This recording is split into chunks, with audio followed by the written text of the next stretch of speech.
Injury updates. I've got a list here. Tony Rudiger. Out. Any update on Zayn? I thought it was just going to go very quickly through it. No, Tony, I suppose it's not a laughing matter. He's got a recurring injury in his groin area. It's not the original knee injury. So we're trying to find a solution because he's still got some pain. We're hopeful it still won't be long, but I haven't got an end date for you. And on Christensen, Andreas should be okay. Yeah, he's trained with us today. He's missed most of the week, but it's still a tiny bit of pain, but it's not, hopefully not a risk. So she'll be in the squad. And is Olivier over his illness? Yes. Yeah, he's actually been a difficult week for him because he's been. It was quite a strong, strong illness. It left him pretty weak, so he's been sort of getting a bit of strength back, etc. this week. So we'll touch and go to see whether he's involved tomorrow. Is it a blogger of some kind? Yeah. And I guess, as you were, same prognosis for Emerson and Ruben. Yeah, Emerson now is going to be the other side of the international break with the hamstring injury, and Ruben we can't give a date, but he's outside jogging slowly, so that's a positive move from this week. Good to see him outside, and we'll see how that goes over the next sort of weeks, probably months, but weeks as well. Obviously, as you mentioned, 6 academy players sending the game on Wednesday. In terms of Reece James, Callum Hudson-Odoi, are they with a shout for Saturday? Yeah, they're in the squad. And they performed well the other day. Delighted for Reece to get his first goal, Callum to get his goal. They still have improvement. They're young players, but they've shown the quality that they have.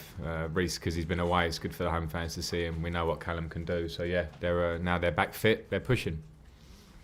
And how important is it? It's an obvious answer, I know.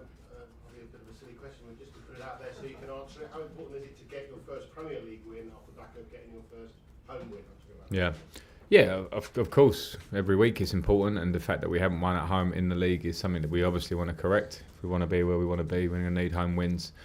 I thought we were very unlucky last week against Liverpool, but that doesn't help the point situation, so we need a similar performance to Liverpool, because I thought it was very good. Even in the first half we matched them in play, and the second half we were very good with our urgency and how we moved the ball, and if we get that level of performance, then I expect the home wins to come very soon. Because there's a run of away games really coming up. I think one in the next 5 after this is away. Yeah, we've had a little run of home games, and listen, we must respect Brighton hugely because they're playing very well, playing some really good football. New manager, change of style, maybe not the points on the board that they deserve. So we can't just, because we haven't had a home win, expect it will come because we're Chelsea and they're Brighton. No, we respect them, and we'll try and get our win and then take on those few away games you talk about. Stats are stats, history is history, but 100% league record against Brighton, Chelsea, and of all the teams they've ever played in their entire history, the only team they've never beaten is Chelsea.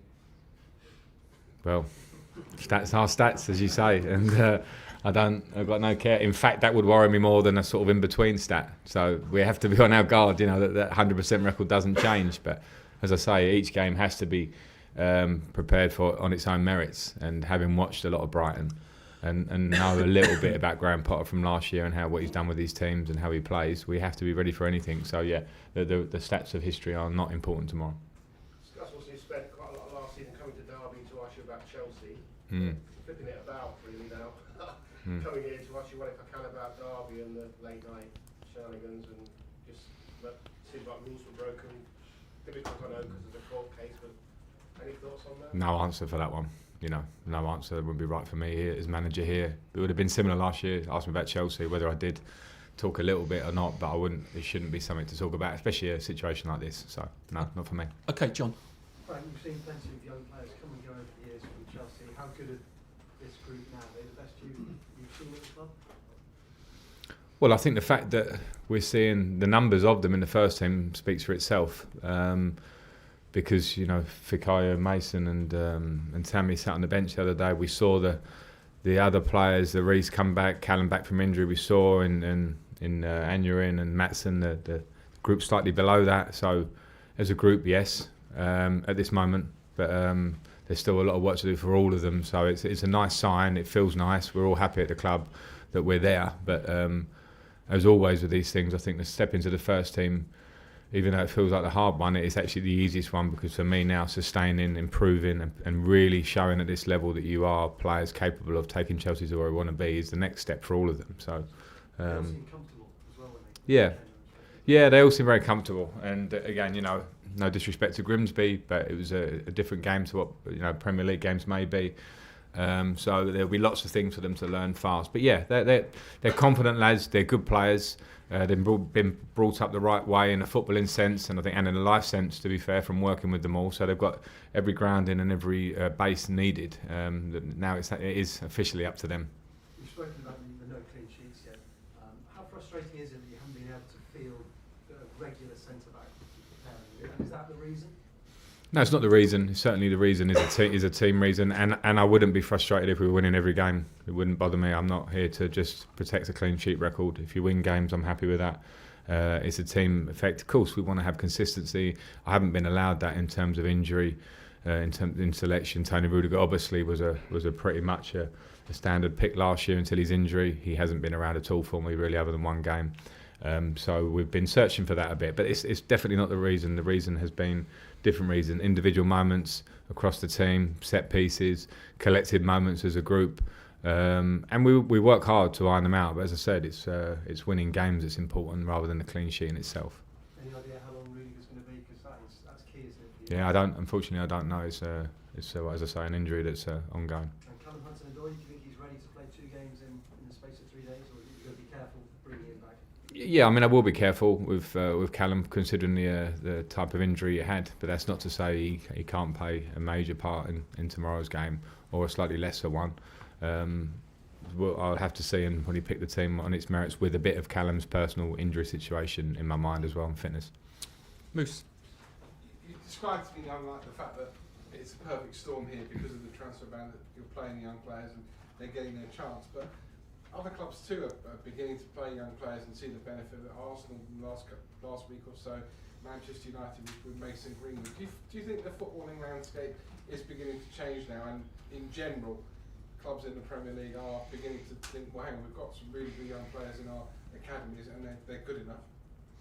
Maybe if you look at it in that way. I know that Arsenal have for a long time played young players in certain competitions, and I think Manchester United are doing that, and I think it's always it's wise if you can to give them minutes in games. Carabao Cup being a good opportunity at times, but I'd only really want to speak for ourselves. And I mentioned the perfect storm. Of course, you can't walk away from a transfer ban, but I'm still looking at a squad that has competition in the places that these young lads are playing. So Tammy Abraham has competition in Giroud and Batshuayi. Mason Mount has competition in Kovacic and Barkley and N'Golo Kante, and with the wingers, if you count him in that area. And Fikayo tomorrow, a lot of people would have seen him as number 4. He's now number 1 or 2 as it stands. So I've picked them ahead of some senior players. It's a choice of the manager, and at the moment I'm going with them because they're showing me they can play, and they're really playing well. So from where I see it, age isn't the huge factor. It's a great story, and we're pleased with it, but it's not the huge factor in actual selection. And tomorrow's game will mark probably the end of 2 months of the season already. It's flown by. Have your ambitions or aims for the season changed in any way, shape or form from what you've seen in the first couple of months? No, they haven't. And it's always hard to give the ambitions and expectations at the beginning. You're right, I think it feels like 2 months, but then you look at the table and we haven't played many games, and that's the way the start to the season when international break happened. So there's a long way to go. And of course, there's the gap now between us and Liverpool and City, which I think a lot of people would have predicted. It's come quite early for a lot of us. But then you say, okay, we're sitting, look at where Manchester United and Tottenham and Arsenal and other teams around us are sitting. We understand that we're in and amongst it. And having seen the players close hand and seeing some of the way we're playing in parts of the games, I'm as confident as I was before. We want to be competitive. We want to get into the top 4. We want to improve daily as a team. And I think we've shown a lot of signs of that now. We must keep improving on that. You don't see any reason why you shouldn't be in the top 4 at the end of the season then? No, of course not. I think from the way we've played and from the, as I say, there are lots of moments that we've shown, I have confidence. We'll have to push because, Leicester, because West Ham, because of all these teams, because they all invested and they spent huge amounts of money, because our investment was minus a lot of millions, nearly 200. But we must be confident in what we have and keep working. Okay, Liam? Frank, how do you think Christian Pulisic's adaptation is going to a new club, to a new league, but also in terms of what you're looking for from your wingers? Well, I said it the other day after the game. I've got 4 wingers to choose from now. They're all fit. And Christian, I think we all forget, he's just turned 21 because of the price tag, because he come through at a very young age. And it's very normal to expect there to be an adaptation period. And that's what he's in. He showed some really good moments in pre-season, some good moments at the start of the season.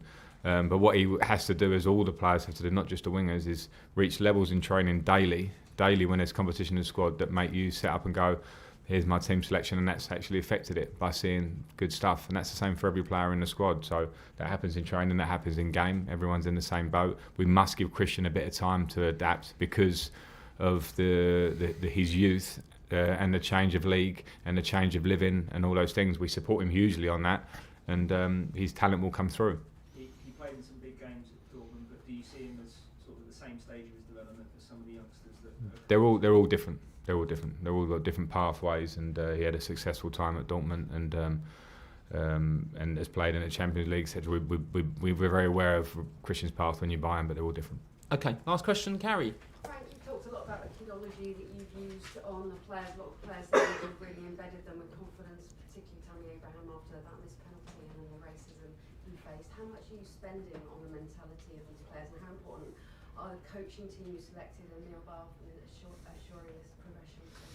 I think a huge part of any manager's job, but I see it as my job, is to work with the players, not just tactically on the pitch, but in their minds, whether they're young players or older players. But you find with the younger players, of course, you want to pass on more knowledge, help, whatever, be there for them in whatever way. And sometimes it's actually being tough and being hard. That's my job, to kind of sense the right moment. So I try and do that as much as I can. I think it's important. I want the players to feel that that's there. So it's nice when you hear that from Tammy, and another day I might not be so nicey with Tammy, and hopefully that may help. But I think the coaching staff that we have, that we have, and I'm only as strong as them in many ways, is a huge part of the strength, and I think a huge part of what will take us forward. And Neil Bath and Jim Fraser in the academy have got, quite rightly so, a lot of recognition this week, which has been a long time coming, because their work has been going on for a lot of years. And the good ethics that we keep touching on this season with these players coming through are a huge credit to them. And now myself and us as staff have to continue that good work at this level. Okay, cameras off, please.